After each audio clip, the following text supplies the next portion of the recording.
어휴, 어제도 마셨는데 오늘 또? 술 걱정 말고 술 편한 오호! 회식은 좋은데 술이 걱정이네. 술 걱정 말고 술 편한 오호.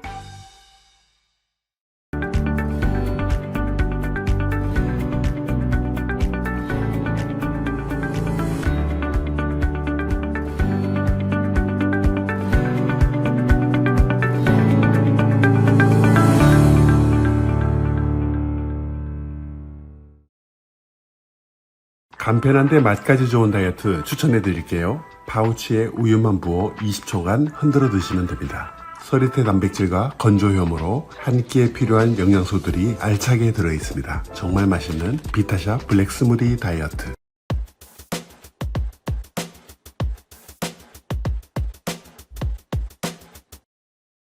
구독자 여러분 안녕하세요. 마키아벨리입니다. 저는 오창익입니다. 오늘도 정치를 제대로 보기 위해서, 우리 사회를 제대로 보기 위해서 전문가 모셨습니다. 변희재 대표 나와 계십니다. 어서 오십시오. 네, 안녕하십니까. 변희재 대표는 뭐 정치평론도 하시지만 사실 본업이랄까 하는 게 미디어 비평, 미디어죠, 미디어. 네, 미디어 비평을 활동도 하고 비평도 네, 하시고. 미디어 활동이죠, 사실상. 네네. 그래서 사실은 본업이 미디어 활동이다. 미디어인데 우리는 이제 미디어를 다루는 미디어를 하다 보니까. 그러니까 미디어 네, 비평이기도 네. 하고 그렇죠. 네. 자, 그래서 지금 방통위 사태는 아마 스크린을 쭉 하고 계실 텐데요. 네. 국회 탄핵이 예정되니까 지난번에 이어서 두 번째로 김홍일 방통위원장이 그만뒀는데요. 일단 이건 어떻게 보십니까? 그러니까 이동관 씨 때부터 지금 벌어지는 일인데 그때 자체가 이미 편법이었는데 편법이 통했다보다든지 또다시 이제 이런 편법 뭐 혹은 불법 네. 일들이 반복이 되는데 근데 이렇게 되면은 이진숙 지금 전 대변인을 또 바로 임명을 했잖아요. 네. 이 사람은 또 언제 사퇴하냐 이거지 이러면은. 이러면 계속 임명되고 사퇴하고 임명되고 사퇴.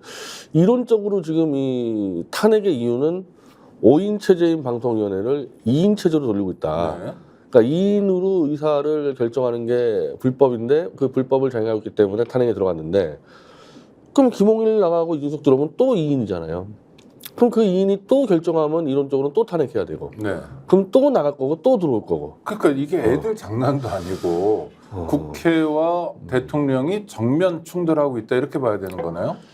이건 뭐 충돌 수준을 넘어서서 네네. 뭐 쉽게 얘기하면 그냥 국민을 개돼지로 보는데 이건 개돼지로 보는 거죠.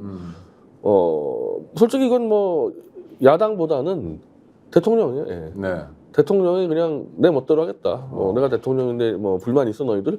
뭐 이런 자세가 아니고 안 되는 거죠 이거. 네. 왜냐하면은 방통위의 이 추천권은 여야가 가지고 있는데 3대2로 네. 임명권은 대통령이 갖고 있거든요. 그래서 최민희 지금 현 의원 경우에도 이제 꼬이고 문제가 생겼던 거죠. 그러니까 이 민주당이 최민희 씨를 추천했는데 네. 대통령이 임명을 안 했습니다. 그 임명 안 한 이유도 잘 모르겠어요. 뭐 때문인지 잘 모르겠어요. 네, 네. 왜냐하면 이 뭐 파당성 어쩌고저쩌고 하는데 지금 저쪽에 보수 쪽에서도 안용환 의원이 뭐 들어온다거나 그러니까 정치인들 너무 많이 들어왔기 때문에 네. 이미 사실 다 끝나버렸거든요. 이제 그런 경계는. 그냥 이유 없이 임명을 안 해버리니까 이 둘만 남겨놓고 그러면 대통령 자신이 직접 추천하고 임명한 사람만 가지고 의사결정하고 있다 그러면은 5인 합의제의 이 정신을 완전 무너뜨린 거거든요. 그 당연히 이건 어쩔 수 없이 야당은 탄핵을 하게 돼 있는 거고. 그럼 지금이라도 임명을 하면 될 거 아닙니까? 네. 만약 근데 최민희 씨가 이제 국회의원 됐잖아요. 네. 그럼 최민희 씨는 안 되는 거 아니에요? 그럼요. 그러면 안 하겠죠. 아니 안 되는 게 아니라 협의해서 민주당이 2명을 임명해야 되고 지금 여당이 1명 더 임명할 게 있거든요. 네. 3인을 더 임명하면 될 거 아니냔 말이에요. 근데 그걸 안 한다 이거 대통령. 그러니까 왜 안 할까요? 물론 이제 국민을 뭐 개돼지처럼 보니까 그럴 것 같은데 그 이유가 있을 거 아니에요. 2명 체제로 그냥 논의를 해 나가는 게 훨씬 낫다 이런 건가요? 편하긴 한데 근데 어차피 3대 2예요. 네, 그러니까 어차피 이기는 거잖아요. 어차피 그 과거에도 3대 2로 네. 표현으로 다 이겼기 때문에 네네. 하면 되는데 이거는 그러니까 제가 볼 때는 그 조금의 그 불편함도 겪고 싶지 않고 그냥 빨리빨리 처리하겠다라는 뭐 아예 이건 절차를 존중 안 한다는 얘기죠. 빨리빨리 처리하고 싶은 게 MBC입니까? 뭐 지금으로서 그렇게 보이는데 네. 이제는 요 2인 체제로 빨리 MBC를 임명하고 싶어 하겠죠. 네. 근데 그러면은 그 전에 했으면 될 거 아닙니까? 그 전에 올 초부터 했었으면 되는 거 아니에요? 그렇죠. 예. 방송문화진흥회 박문진 이사의 임기라는 게 원래 정해져 있으니까. 그러니까 8월이기 때문에 이제 해야 되는데 이동관 씨가 탄핵되고 나가고 김홍근 씨 들어왔을 때 그때 임명했으면 될 거 아니냐고요. 네. 근데 그걸 안 하고 계속 있다가 그래서 뭐 도저히 뭐 설명 못 하겠는데 왜 이렇게 하는지. 예. 설명을 못 하셔도 분석을 한번 해보시면 윤석열 대통령 왜 그럴까요? 그러니까 한번 고집을 부려보는 건가요? 이건 불법이 아니다 이러면서. 그래서 이게 법리적으로 뭐 네. 불법이 아니라고 이제 또 정부 여당은 주장하거든요. 네네. 근데 불법은 아닐지언정 편법은 100%다. 편법은. 그렇죠. 근데 네. 편법을 계속 반복을 하고 있다 그러면 그건 자연스럽게 불법이 되죠. 네네. 편법이라는 거는 어쩔 수 없이 좀 그냥 임기응변 넘어가는 거 정도 봐줄 수 있는 건데 충분히 수정할 수 있는 부분이 있는데 그걸 안 하고 계속 편법을 쓰고 있다는 게 불법이죠. 뭐. 네. 그러면 앞서 말씀해 주신 것처럼 끊임없이 대통령과 국회가 주고받고를 반복하게 되면 방송 정책을 한다든지 또는 뭐 방통위의 본연의 임무를 수행하는 것은 정말 지장을 많이 받겠습니다. 아니 이제 이미 끝난 게 네. 이제 지금 이 김홍일은 도망갔고 쉽게 얘기하면 네네. 남아 있는 사람이 이상인 이 부위원장인데 이 사람도 탄핵한다는 거 아닙니까 이제 네. 이 사람도 2인 체제에 같이 합류했기 때문에 김홍일 탄핵 사유가 똑같아요. 이 사람에 대한 탄핵 네네. 사유도 그럼 또 나머지 한 명 또 사라지잖아요. 그 이준숙 씨가 와도 1인 체제 바꿔도 됩니까? 그러면 네. 이제 완전 파행이죠 파행. 그리고 후다닥 또 한 명을 더 임명해가지고 2인 체제로 해서 박문진 이사진을 전원 교체하고. 그럼 뭐 그렇게 하고 또 도망가고 네. 하고 또 도망가고 뭐 이거 진짜 뭐 하는 건지 그럼 모르겠는데. 박문진은 곧바로 새로운 이사들이 들어오면 MBC 사장을 바꾸려고 그럴 거 아니에요. 그렇게 하겠죠. 근데 그러면요. 일단 2인 체제라는 거는 불법으로 탄핵을 들어가는데 도망가서 2인 임명했기 때문에 이건 네. 뭐 무조건 이건 뭐 가처분 소송 들어갈 거고 본안 무효 소송 들어갈 거고 네. 그리고 그런 상태에서 이 박문지 이사들이 MB사장을 막 임명하면 그것도 분명히 무효 소송 들어갈 거고 네. 그러니까 안 돼요 이거는 도저히 이거는 한 발도 못 나가는 상황이 되는 거죠. 야, 근데 이런 게 계속 반복돼야 되나요? 그건 참 답답하고 한심한데요. 아 참 그 모든 길은 탄핵으로 통하는 겁니까 이러면? 그러니까 이 정도가 반복된다 그러면 이건 대통령 탄핵까지 가야 되는 사안입니다. 네. 이렇게 되면은 누가 맞는지를 결판을 내야 되는 상황이지. 이 상태로 3년이 간다? 네. 방통위원장 뭐 30명 만들 일 있어요? 그래서 일주일에 한 번씩 근데 임명하고? 그렇게 30명 만들 일은 없지만 임명하면 또 하겠다는 사람들은 있나 봐요. 이진숙 씨도 그렇고요. 아니 이게요. 내가 볼 때 이론적으로는 네. 5명만 있으면요. 계속 돌리면 될 것 같은데? 이준수 다음에 다시 김홍일.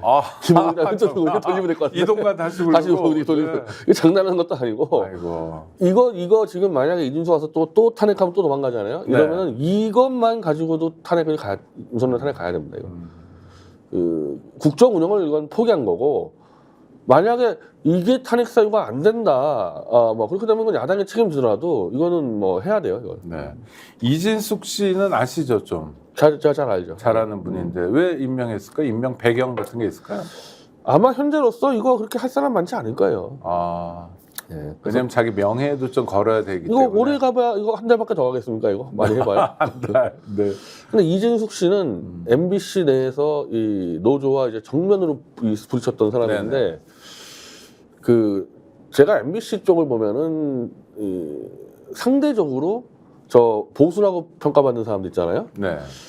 좀 구태 낡은 사람들이 많아요. 상대적으로. 그러니까 거기서 좀 진짜 후배들한테 인정도 잘 그러니까 못 받고. MBC를 정말 예를 들면 노영 방송을 비판합니다. 보수에서. 네네. 그러니까 진짜 이 노영 방송에 대한 깊은 고민으로 이 싸우는 사람은 거의 없고 그냥 구태고 네. 권력 편 들고 이러서 있다가 숫자가 적으니까 상대적으로 보수 정권에서 발탁될 가능성이 높잖아요. 이제 네. 그렇게 해서 한 자리 차지하고 뭐 이렇게 갔던 사람도 많은데 이준숙은 잠깐 다른 게 있어요. 네. 이준숙 씨는 자기가 종군 기자 이라크 전에서 아마 국민들 많이 알 그때 거예요. 유명해졌죠. 네. 그리고 그 당시에 이제 여기자가 종군 기자 한다는 게 워낙에 그게 희귀한 일이었거든요. 옛날에 어쩌면 그랬죠. 선구자였고 굉장히 멋있어 보였어요. 그걸로 대한민국 여성 사회에 네. 강력한 리더 역할을 해왔고 이러다 보니까 그 MBC에 있는 그 낡은 그 구태자가 좀 다르게 네. 자기는 내가 이 바른 길을 가는데 왜 자꾸 내 뒷다리를 잡냐 노조가 그래서 좀 굉장히 이제 이 사람 적대적인 노조를 내가 깨부셔야 되겠다. 물론 제가 말한 왜 MBC 구조적으로 노영방송을 해체해야 되겠다는 정도의 깊은 철학까지는 아닌데 네. 이 사람은 좀 들이받고 싸웠다는 생각이 있어서 아, 지금 어쨌든 현재에서 이제 MBC 사랑교체는 노조하고 붙게 돼 있는데 한번 붙어보고 싶을 겁니다, 이 사람은. 네.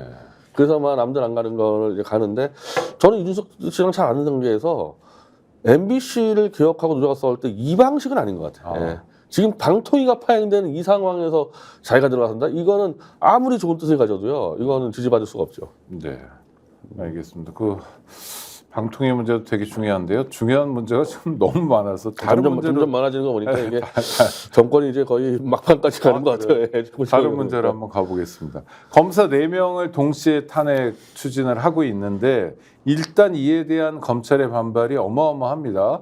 검찰총장부터 그렇고 중앙지검장을 지냈던 사람은 뭐 나를 탄핵하라 그래서 무슨 드레피스 사건 때 에밀졸라 같기도 하고 일단 검찰 반응부터 한번 웃기는 평가해 주세요. 인간들인데 일단 우리가 알아야 될 웃기는 게 인간들. 네. 검찰총장하고 중앙지검장 송경호하고 이원석이 김건희를 소환하니 만에 그래가지고 네. 마치 이 강직한 뭐 검사처럼 좀 이미지화 된 게 있었잖아요. 네네.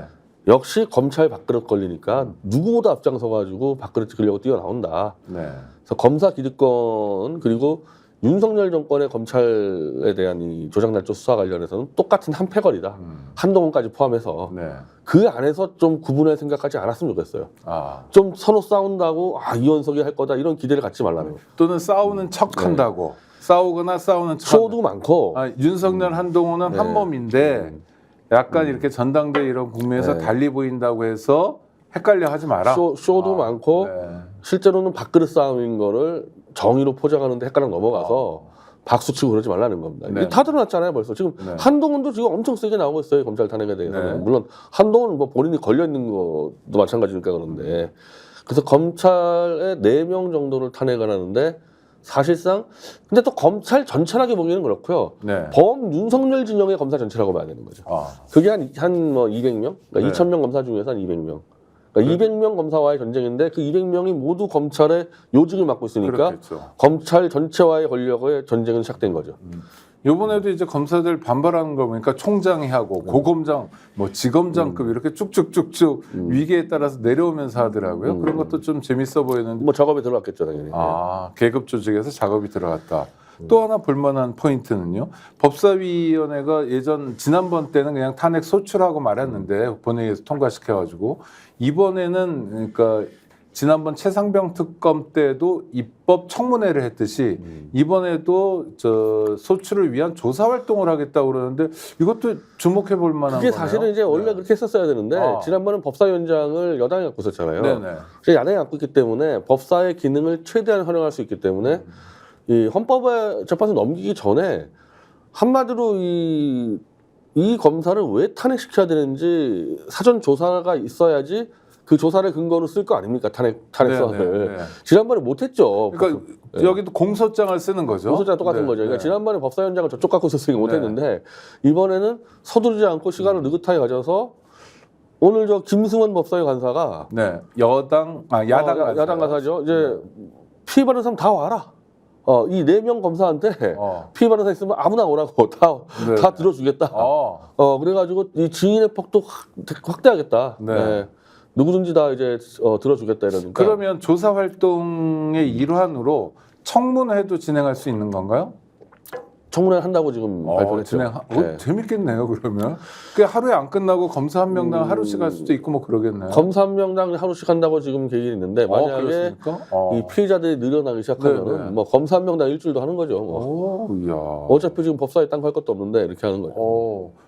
그런데 그 얘기 나오는 것 중에 최순실 이름 바꿔서 최서원 씨 또 증인으로 참석해야 된다. 이 얘기는 어떤 대목입니까? 이제 김영철 문제예요. 김영철 검사, 장시호 씨하고 부적절. 나머지 4명 중에 이 3명은 안건 자체는 이재명 대표 관계는 없어. 다 관계 없는 것들이고 네네. 안건이 뭐 제가 보면 탄핵 사유가 되는 것들인데 네. 어쨌든 이재명 대표 수사에 직간접적으로 관련이 됐던 사람들이다. 이 3명은 뭐 이화영이든 어미준, 뭐 강백신하고 저 박상종인데.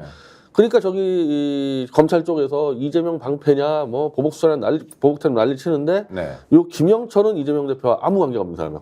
걸거친 적이 한 번도 없어요. 네. 오히려 김영철은 송영길 대표하고 연결돼 있고 그렇습니까? 네.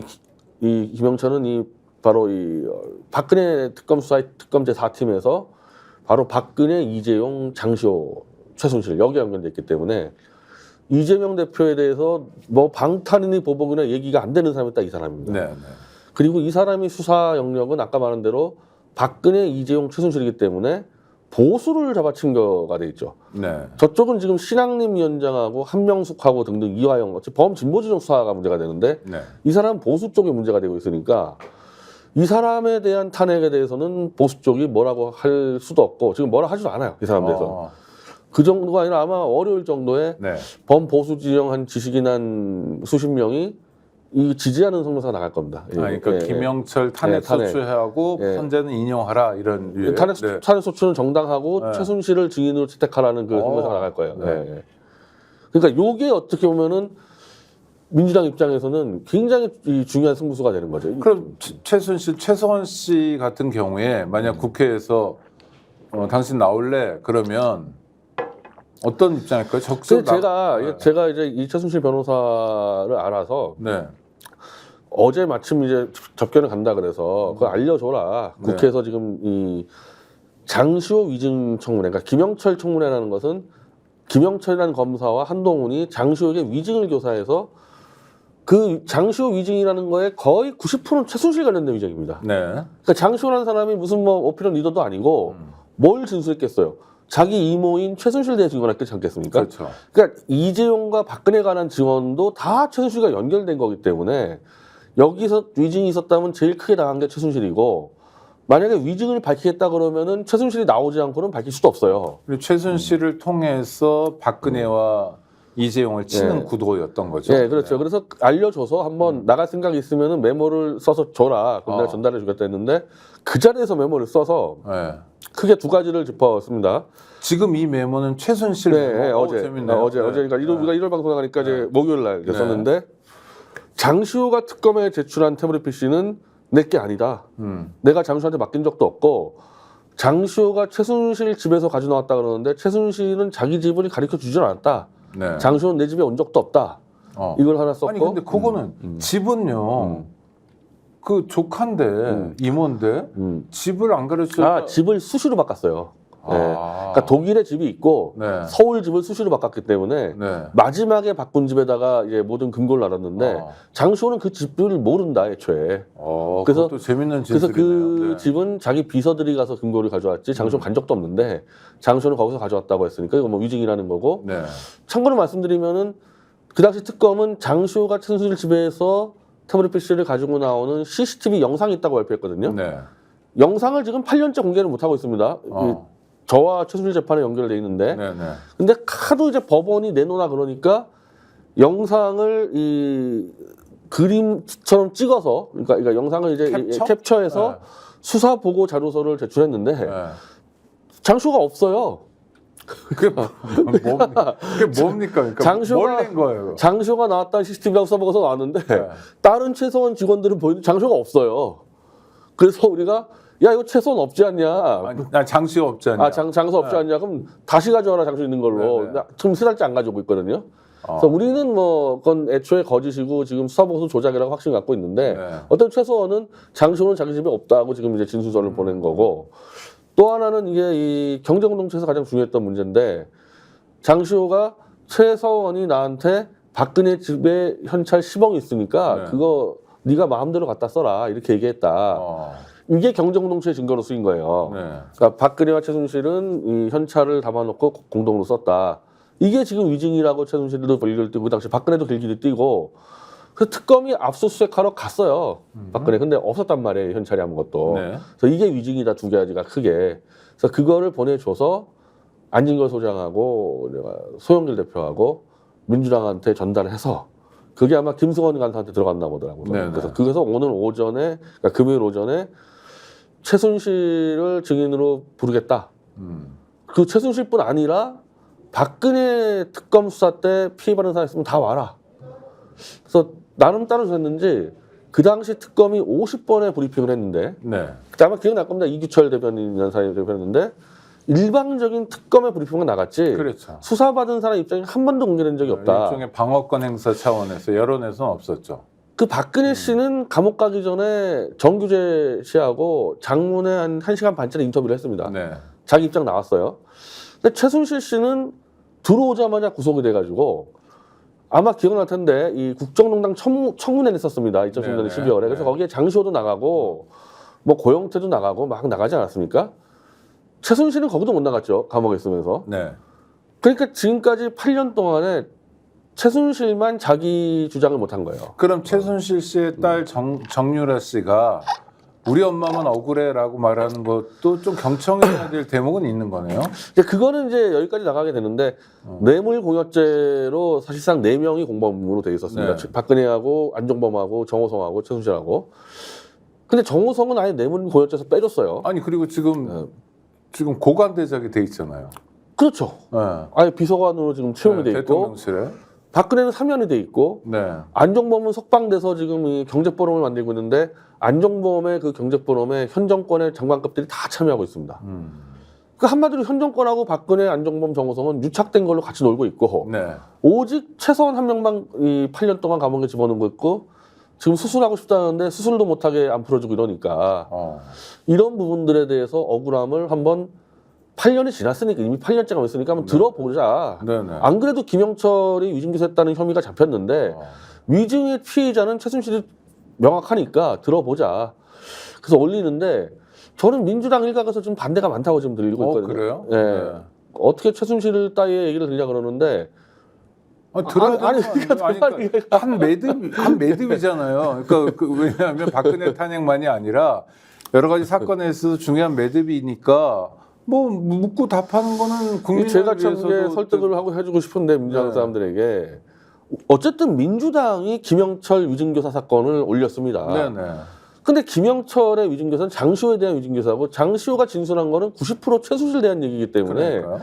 위증교사의 피해자인 최순실이 나올 수밖에 없는 건데 네네. 최순실을 안 부르겠다는 얘기는 위증교사를 안 밝히겠다는 얘기랑 똑같은 거예요. 네. 그럼 김영철 특검을 포기하든지 탄핵을. 뭐 민주당 한둘이 그렇게 판단하는지 모르겠지만 저는 뭐 당연히 불러야 된다고 생각하고요. 또 국민들이 최순실 씨, 최서원 씨에 대해서 묻고 싶은 것도 있잖아요. 그걸 대신해서 국회의원들이 물어줘요. 그러니까 아직까지 최순실은 국민들이 직접 저 사람의 육성을 들은 바도 없고 네. 얘기를 들은 바도 없단 말이에요. 네. 박근혜나 그렇죠. 어떤 뭐, 이미지만 있는 것 같아요. 그게 이제 그렇죠? 영상 특검이 이미지. 한 이미지밖에 없으니까 들어보고 국민들과 그 법사위 국회의원들이 전문가 아닙니까? 판단할 수가 있어요. 충분히. 네, 그리고 이제 그럼요. 뒷받침되는 수사 기록, 증거들 뭐 저 같은 경우는 태블릿 조작 기록 다 있으니까 네. 판단을 하고 거기서 만약에 이제 장소 위증이 많이 드러났다 했었을 때 탄핵은 끝났잖아요. 네, 네. 난 자꾸 그걸 민주당 사람들이 너무 호들갑을 떨면서 이러면 탄핵이 무효되는 거 아니야? 이상한 얘기들을 해요, 저 사람들이. 무효가 어떻게 돼요? 아니 8년이 지났고 박근혜 씨가 그 사이에 지금 대통령이 2명이 아니 박근혜 씨가 네. 지금 탄핵 무효 주장합니까? 네. 지금 윤석열하고 잘 지내잖아요. 네. 그건 정치적으로 끝났고 그 과정에서 불법 수사가 있었으면은 그건 그대로 처벌하고 개인의 명예회복을 시켜줄 수 있는 거죠. 정치적 네. 판단 다 끝났는데 네. 그렇게 하면 되는데 너무 예민하게 생각되는 사람들이 있다. 이 범민주당에서 그렇게 생각하지 말라는 겁니다. 이미 네, 네. 정치적 사건은 끝난 거다 이거. 그 국회가 이렇게 진행되면 좀 재미도 있고 흔히 말하는 효능감도 있네요. 지금 또 나와야 될 사람이 이재용 부회장이에요. 아, 네. 그러니까 이제 뉴탐사가 공개한 녹취록의 가장 중요한 내용은 삼성 이재용 부회장이 프로포폴을 불법 복용하는데 그걸 장시호가 알고 장시호가 특검한테 알려줘서 특검이 그걸로 협박을 해가지고 이재용을 꿀렸다 이거거든요. 네. 그러니까 이 부분 대해서는 이재용 씨가 피해자일 수 있기 때문에 그리고 이재용 씨는 피해자일 수도 있지만 또 특검과 야합을 했을 가능성도 있어서 또 어떤 면 피해자일 가능성도 그러니까 뭐 있네요. 피해자 네. 플러스 이제 공범일 수도 있기 네, 때문에 네. 이재용 씨도 나와야 되고 그러면은 최순실 나오고 이재용 나오고 저는 박근혜 씨도 나와야 된다고 보는데 네. 한마디로 8년 전에 국정농단 관련 청문회의 2탄이거든요. 그럼 1탄은 어찌 보면은 일방적으로 특검이 유지하는 대로 갔어요. 그러니까 네. 특검이 구성되고 청문회가 들어갔거든요. 2탄은 그 사람들이 항변할 기회를 주는 거죠. 이제 네. 8년 지났으니까. 그래서 예민하게 보지 말고요. 그냥 잘못된 거 있으면 잘못됐다 이제 잡으면 되는 겁니다. 그렇죠. 그리고 교훈을 남기고 네. 만약 공소시효도 남아 있고 특히 누가 국민이 위임해 준 권한을 가지고 잘못 쓰거나 그래서 구체적인 피해가 있다면 뭐 지금이라도 바로 잡고요. 지금 이게 만약에 이 수사 과정에서 조작날조 범죄라 그러면요, 이게 모해 증거 위조나 모해 위증인데 네. 공소시효를 10년 이상 잡아놓은 이유가 있는 거예요. 네. 그 정도로 중범죄고 10년까지는 안 봐주겠다는 겁니다. 이번에 지금 8년째거든요. 네. 공소시효가 남아 있어요, 이거에 대해서는. 그러면 당연히 조사도 하고 수사도 하고 범죄가 질렀으면은 윤석열, 한동훈 다 처벌해야죠. 네. 야, 이게 참 하여튼 국회가 재밌는 일들을 재미있게 진행하는 것 같은데 그리고 이제 국민들의 성원이 필요하겠습니다. 이게 어쨌든 지금 보수 지식인이 지금 연명장 돌리고 있는데 앞에 3명을 자꾸 이제 이재명 방탄으로 욕하지 않습니까? 이 앞에 3명에 대한 탄핵도 정당성이 부여가 되는 겁니다. 네. 이걸 이제 터주면은. 네.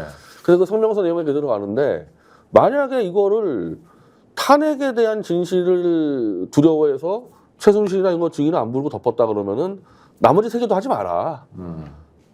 수사 조작 날조나 수사 피해자는 진실 밝힌다면서 자기들에게 도움이 되는 피해자를 밝혀주고 자기들의 진영에 바뀐 사람들은 안 봐주겠다. 그러면 그게 무슨 국회냐? 그건 너무 근시안적인 거죠. 그러니까 나머지도 하지, 만약에 이거 안 하려면 나머지도 하지 마라. 이런 성명서가 나가요. 충분히 그 합리적인 주장이라고 생각하고요. 저는 민주당에서 그렇게 하지 않을 거라고 봅니다. 왜냐하면 지금 뭐 무슨 보복을 하거나 뭘 감정풀이를 하거나 이런 상황이 아니라 그러니까 아주 중요한 국회가 국민을 위한 대의기관으로서 제대로 자리 잡을 수 있나라는 걸 보여줘야 되는 중차대한 상황이어서 그렇게 가지는 않을 것 같은데요. 하여튼 뭐 지켜보도록 하죠. 최상병 특검법 통과됐습니다. 바로 뭐 국회의장이 토론 종결 지시하고 네, 되는 요건 어떻게 평가하십니까? 뭐 원래 그냥 뭐 절차대로 갈길 거지. 갔다. 갈길 가고 이제 네. 또 거부권 행사하겠죠. 근데 안철수, 김재섭 2명의 국회의원이 표결에 참석한 건 어떻게 보세요? 안철수 씨는 이제 반대를 던졌다는 거고 네. 김재섭은 찬성을 던졌다고 지금 나오지 않습니까? 네. 아, 찬성이 반대인가 반대. 그러니까 안철수가 찬성한 거고 특검에 네, 김재섭 김재섭은 의원이 반대란 거죠. 네. 한마디로 결국 안철수 한 명 이탈하다는 얘기지 않습니까? 네. 예. 그러니까 그 정도로 지금 108명은 똘똘 뭉쳐있다고 봐야 되는 거예요. 또 하나는 그 사람들이 다 퇴장을 했잖아요. 네. 그러니까 뭐 초선 의원이라든지 하여튼 여러 의원들이 야 퇴장했을 때 나 안 갈래 하고 버티는 게 안철수 의원처럼 좀 뭐 조직 결속이 느슨하다거나 워낙 딴 데서 왔기 때문에 김재섭 의원처럼 뭐 좀 다른 방식으로 자기를 보여주고 싶은 사람이 아니라면 부르면 다 나가야 되는 거 아닌가요? 그렇죠. 그러니까 뭐 김재섭이 하나 그거 튀었는데 네. 근데 그랬으면 찬성을 던지던지 네. 그 와서 반대 던지면서 튀는 거는 뭐 글쎄 무슨 의미가 있는지 모르겠어요. 그러니까요. 예. 그런데 만약 재의결을 할 때는 예.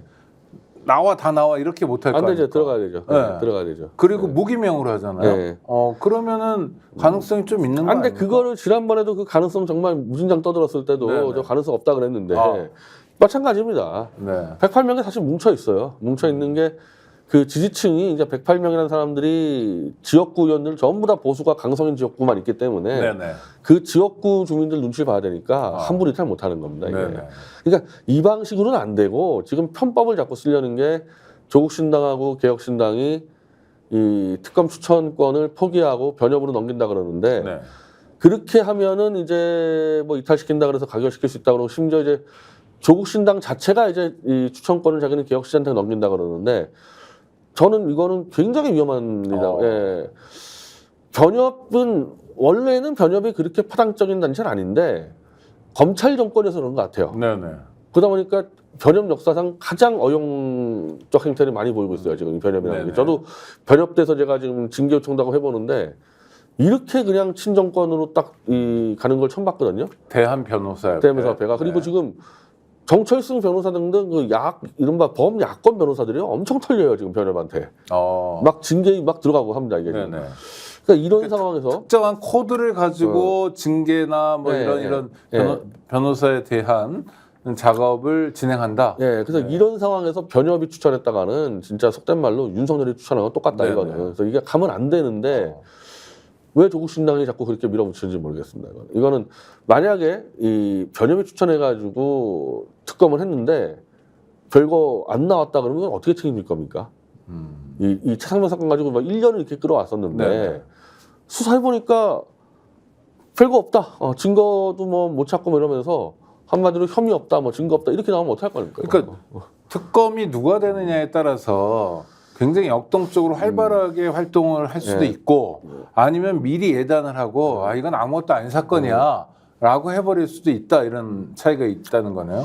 그래서 사실은 이제 특검이란 제도가 중요한 게 아니라 누가 하느냐가 중요하다. 박근혜 특검을 야당으로만 했던 최초의 특검이거든요. 네네. 원래 대법원장과 변호인이 추천했었는데 근데 그렇다고 그때 특검들이 다 엉망이었냐 그건 아니에요. 네. 그건 아닌데 박근혜 특검 때 야당으로만 추천하니까 그때 박영수라는 사람이 들어오고 박영수라는 사람 자체가 사실상 정치인인데 윤석열이가 박근혜한테 많이 보복을 당했다.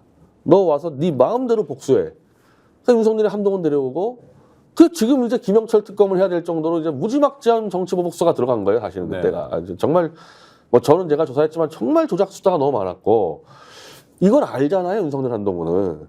그러니까 자기가 한 건 그러니까 알죠. 최상병 네. 특검 때 만약에 윤석열에게 한 맺힌 검사를 투입한다. 이거 죽는 거 알기 때문에 이것만은 막고 싶은 거죠. 이것만은. 네. 그리고 이제 변협을 장악했으니까.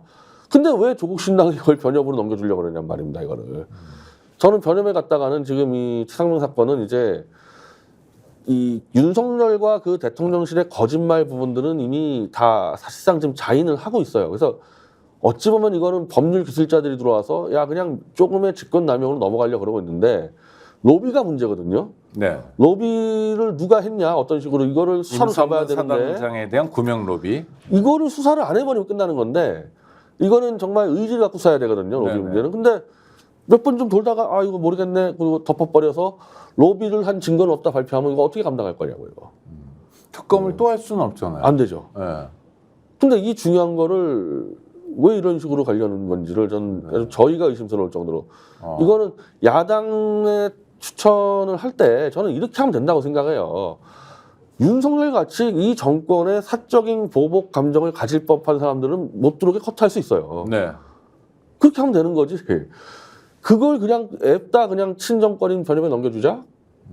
그 정말 저는 그랬다가는 최상병 사건은 미궁에 빠진다고 봅니다. 네. 조국 혁신당이 나름 타협안으로 내놓고 있는 안이 자칫 위험할 수 있다. 그냥 이대로 두고 공수처한테 수사를 더 시키면 돼요. 네. 그러면은 그냥 이대로 놔둔 상태에서. 네, 그런 걸 짚어주셨고요. 그러면 제2 요구가 돼서 이제 거부권 행사한다면 다시 돌아왔을 때 국회에서 통과시키려면 어떻게 해야 됩니까? 통과시키려고 하여튼 뭐 추천권 넘기 이건 하지 말고 그냥 그대로 가라. 그대로 가서 통과가 안 되면 도리 없는 거고. 네. 아니면 이 표결 붙이는 걸 좀 늦추고 딴 걸로 정권을 무너뜨리고 좀 더 표결을 최대한 늦추든지. 네.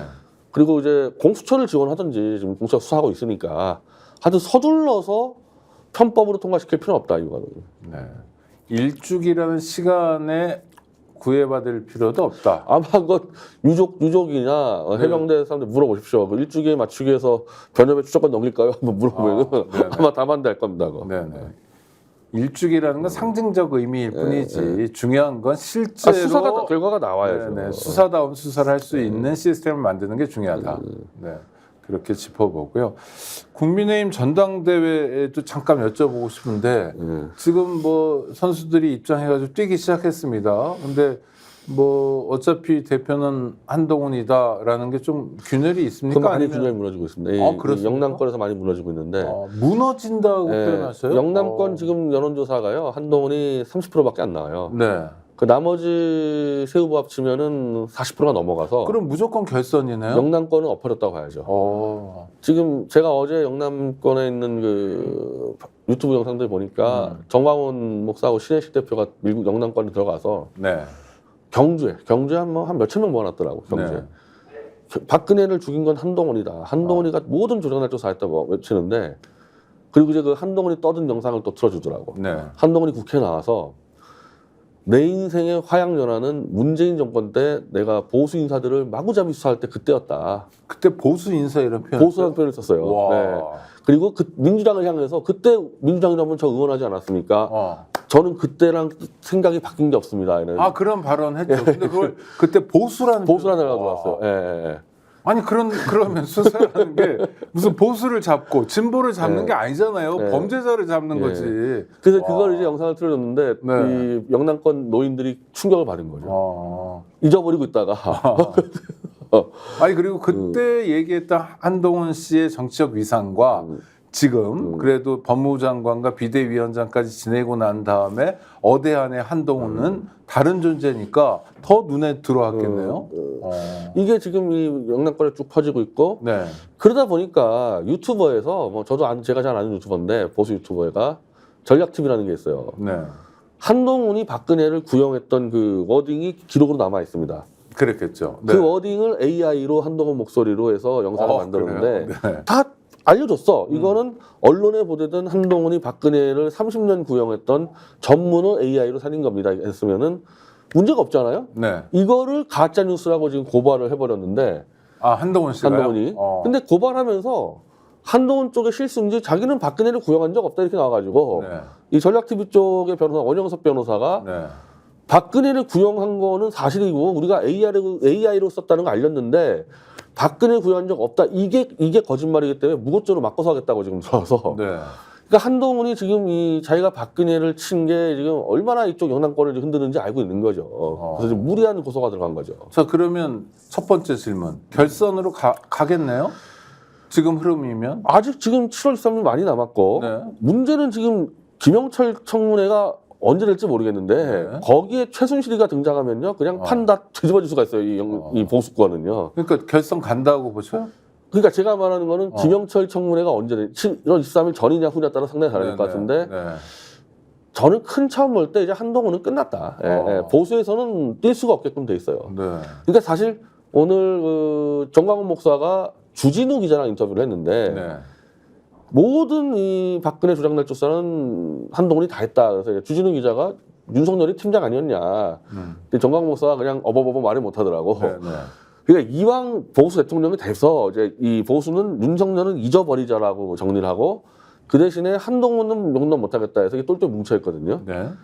그러니까 모든 그 당시 박근혜 때 있었던 이 조작 수사들을 다 지금 떠올리면서 한동훈의 책임을 묻고 있기 때문에 한동훈 이건 피할 수가 없습니다. 그러니까 뭐 이런 표현이 가능한지 모르겠지만 예를 들어서 보수 제야 운동권은 한동훈에 대해서는 좀 한번 심판을 해야 되겠다라는 여론이 강하다는 거 아니에요? 그렇죠. 그러면 이분들이 원하는 후보는 누굽니까? 셋 중에?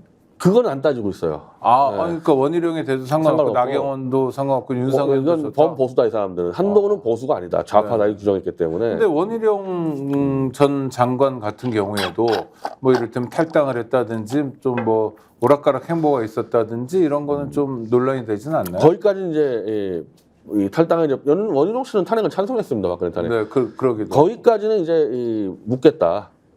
거기까지. 그건 큰 문제가 아니다. 중요하지 않다. 한동훈은 안 된다. 한동훈은 이건 좌파다 이렇게 규정돼가지고 한동훈을 퇴출시키는데 똘똘 뭉쳐 있어서 네. 이게 김영철 청문회랑 맞물리면은 뭐 폭발적일 겁니다. 그래서 범보수에서는 이제 한마디로 이제 좀 큰 판에 이제 변화가 있는 거죠. 네. 근데 제가 장담하는데요. 이 박근혜 수사로 한동훈이 쫓겨나잖아요. 네. 윤석열도 못 버팁니다. 그러면. 연계돼 있어요. 사실은 윤석열이 총책임자고 한동훈은 똘만이었죠. 정확히 얘기하면은. 그렇죠. 실무자. 예, 그걸 이제 뒤바꿨는데 그러면 범보수 진영이 야 윤석열 팀이 하긴 해서 다 알게 될 거 아닙니까? 그래서 어떻게 윤석열을 지지합니까 그 상황에서?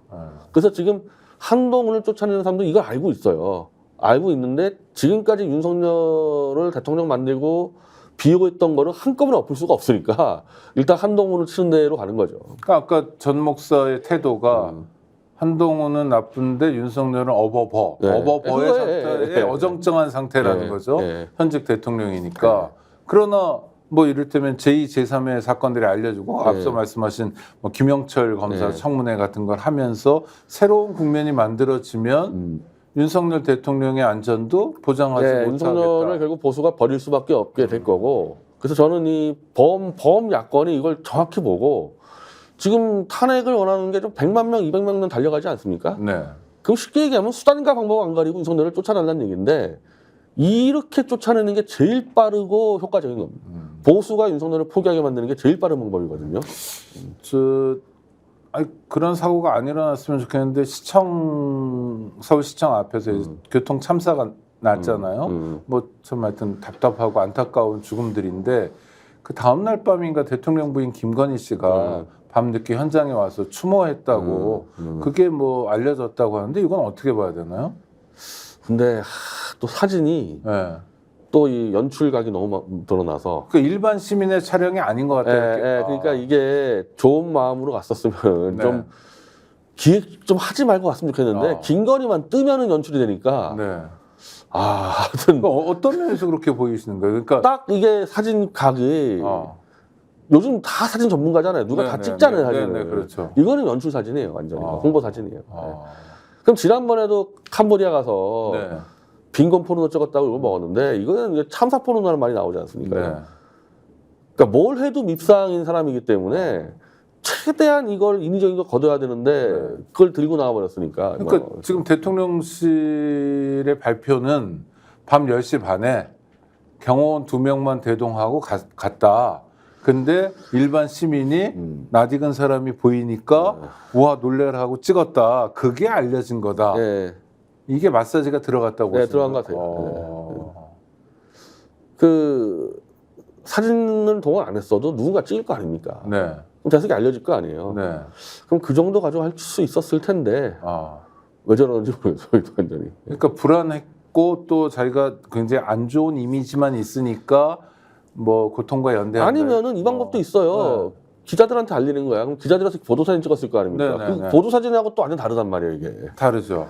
그래서 보도사진한테 익숙해져 있잖아요, 우리가. 근데 화보사진이잖아요, 지금 저거 보면. 기자들한테 안 알리고 그렇게 만약 연출을 했다면 한 까닭은 나는 이렇게 호들갑 떨지 않고 음지에서도 이렇게 고통을 살피는 사람이야 이런 이미지를 주려고. 아니, 원래 그 건가요? 기자들을 좀 무서워하는 게 있는 것 같고. 아 무서워. 항상 그래요. 항상 기자들 없이 혼자 가서 이상한 화보사진 찍고 왔어요, 지금까지는. 그러니까 기자들이 싫은 거네요. 이를테면 뭐 질문이 나오거나 할까 그럴까봐. 그럴까봐. 그것도 이제 사진에 민감한 것 같고. 네. 안 나온 사진 올라갈까봐 뭐 민감한 사람도 있잖아요. 그런 거. 그러니까 자기가 원하는 사진이 있군요. 그거는 뭐 다른 개인적인 뭐 이런 거 때문에 그러겠죠. 뭐 그럴 수도 있는데 네, 어떤 자기가 이게 안 지금 좋은 모습이. 명부인이 너무 과도하게 사진 연출에 집착을 하니까 이제 뭘 해도 이건 다 화보가 돼버려서 네. 그래서 뭐 마이너스 되는 것 같아요. 그건. 대통령 대통령 부인 김건희 씨가 화보 촬영에만 몰두하고 있다. 네. 그렇다면 돌아가신 분들이나 그 가족 동료 입장에서는 사실 뭐랄까 약간 모욕감도 기분 나쁠 수 있죠. 근데 뭐 지금 뭐 경황이 없으실 텐데 족들이 뭐 기분 나빠고 말은 뭐 안 하겠지만은 네. 좋게는 안 보겠죠. 그게 그냥 그 도구로 써버리는 아니 저거는 캄보디아의 그 어린애들도 마찬가지, 그쪽도 네. 마찬가지예요. 네. 그 사진 보면 좋겠습니까 그게? 그렇죠. 그 어린이가 나중에 성장해서 한국 대통령의 부인이 자기를 이런 식으로 소모시켰다 이미지를. 요건 조금 바로 잡아줘야 될 것 같기도 한데요, 김건희 근데 아직 씨의 이게 태도. 뭐 정확하게 뭐 어떤 사진이 확정이 안 돼서 그런데 네. 일반인이 볼 때는 연출된 화보 사진 같다는 건 어쩔 수 없는 거죠. 이런 것도 국회에서 좀 따져볼 수 있겠네요. 운영위에서 따질 수 있죠, 운영위에서. 네네, 대통령실에 뭐 비서실장 맨날 왜 이러냐. 네. 도대체 누가 따라다니는 거냐, 김건희에. 누구 따져볼 수 있는 거죠. 그 마지막으로 하나만 여쭤보고 싶은데 대통령실 국회 운영위원회에서 이제 저 소관 상임위가 거기니까 대통령실에 대해서 이제 뭐 질문도 하고 이러는데 정진석 비서실장이 굉장히 뭐랄까 완고하다 할까? 굉장히 좀 강한 모습을 보여줘요. 말도 그렇고. 그럼 왜 그럴까요? 아니 뭐 또 거짓말도 좀 많이 하는 것 같고 네네. 뭐 믿기지 않은 말들도 많이 하고 뭐. 그럼 하여튼 뭐 그 사람은 지금 대통령 실장인데 여기서 밀리면 죽는다는 자세로 가는 거 아니겠어요? 근데 그분 또 박근혜 탄핵 때 같은 경우는 또 박근혜 탄핵을 찬성해가지고 좀 문제가 있었는데 또 저러다가 또 언제 바뀔지 몰라요. 아니, 그러니까 정치인이 대통령 실장이 됐다는 건 긍정적인 건 뭐 야당하고도 소통을 좀 하고 국회에서 의정활동을 오래 했으니까요. 그 다음에 뭐 국민들하고도 이렇게 좀 잘 말씀드리고 뭐 이렇게 좀 유연한 모습일 거라는 기대도 일각에 있었는데 이분은 그전 비서실장들과 별반 다르지 않고 좀 강경하고 뭐 대통령만 이렇게 사수한다 뭐 이런 느낌이 강해서요. 그게 이제 자기 역할이라고 생각하는 건가요? 아니, 근데 제 말은 이제 네. 원내대표 할 때인데 네. 박근혜 탄핵 때는 또 막 돌변해가지고 박근혜 탄핵에 이른바 앞잡이 역할을 했거든요. 네. 그러니까 어느 선을 넘어서 도저히 못 지켰다 그러면 이 사람은 또 돌아서 가지고 윤석열을 직접 끌어내릴 수도 있는 사람입니다. 지금은 윤석열의 호위무사로 네. 일하고 있지만 임대차 어느 넘어가면 순간 되면은 남들보다 뒤돌아서 더 먼저 앞장서가지고 윤석열 대통령의 네. 멱살을 잡을 네. 수도 있다. 네. 그러고 남을 사람이에요. 아이고 참 이거는 굉장히 개인으로서 비극적 평가인데요.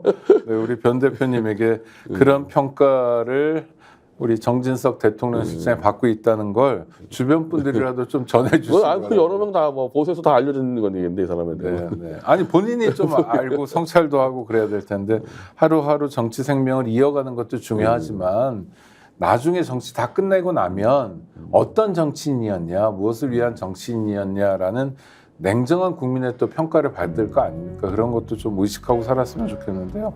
아이고 우리 대표님 말씀 몇 마디 안 들은 것 같은데 시간이 훌쩍 갔습니다. 또 다음 주에 뵙도록 하겠습니다. 구독자 여러분 감사합니다. 예, 감사합니다.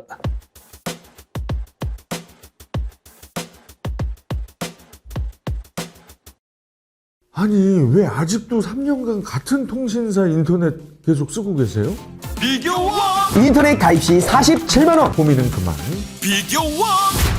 지금까지 이런 인터넷 가입 업체는 없었다. 현재까지 940억 이상 상품을 지급한 여기 서경석의 인터넷 비교원이 있습니다. 유심 변경 시에 추가 혜택이 주어집니다. 물론 이 모든 게 설치 당일 지급됩니다. 인터넷 비교원 통해 인터넷 가입하고 지인에게 홍보해주세요. 본인 추천을 통해 가입한다면 5만 원이 추가로 지급됩니다.